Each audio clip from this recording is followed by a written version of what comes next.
পুরো সাংবাদিক গুরুত্ব দিয়ে আপনারা এলাকায় গিয়ে এটা তদন্ত করেন।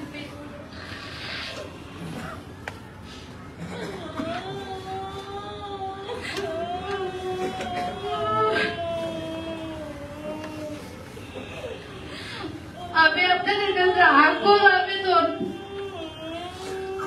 সকল জনগণ, সকল আইন শৃঙ্খলা বাহিনী, প্লিজ আপনারা আমাদের পাশে দাঁড়ান। আমি যদি বেঁচে থাকি, আমার 2 চোখ দিয়ে আমি যাদেরকে দেখছি এবং সিসি ক্যামেরা ফুটেজে যারা আছে, আমি কাউকে ছাড়বো না। আমি মরে গেলে এটা অন্য সাবজেক্ট।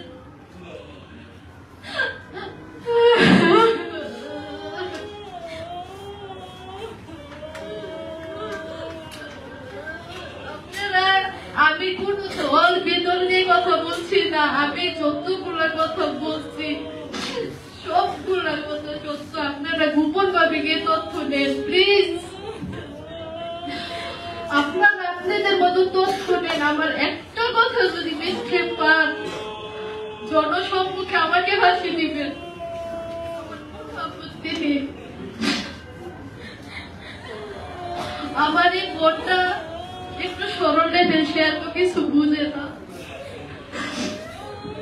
সে মামলাটা পর্যন্ত গুছিয়ে করতে পারে না। এমনকি আমি আপনাদেরকে আরেকটা কথা বলি, আপনারা তদন্ত নেন প্লিজ। আপনাদের সাথে যে এরকম ঘটনা ঘটবে না, কেউ গ্যারান্টি দিতে পারবেন না। আমাদের মামলাটা ছিল থানায়, থানার থেকে অন্য নাকি করা যায় মামলা আমার জানা ছিল না।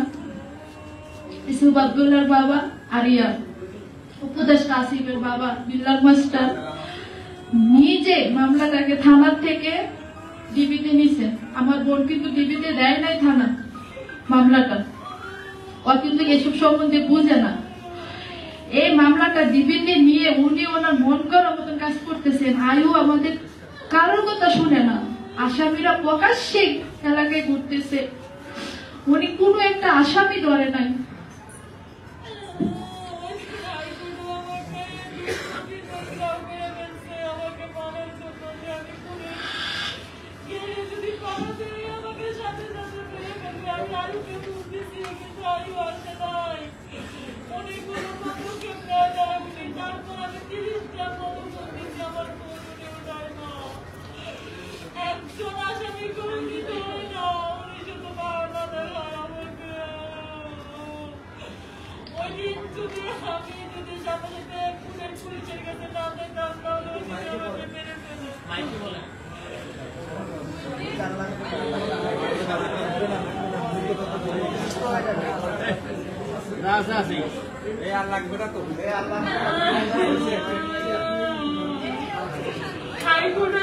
ওরা প্রায় জামিন দিতে আসে, আমি তো মন কান্না করি, আমি হাইকোর্টে গিয়ে দাঁড়ানোর সাথে সাথে আমি যখন হাইকোর্টে দাঁড়াইছি তাদের সাথে কখন জামিন লাগে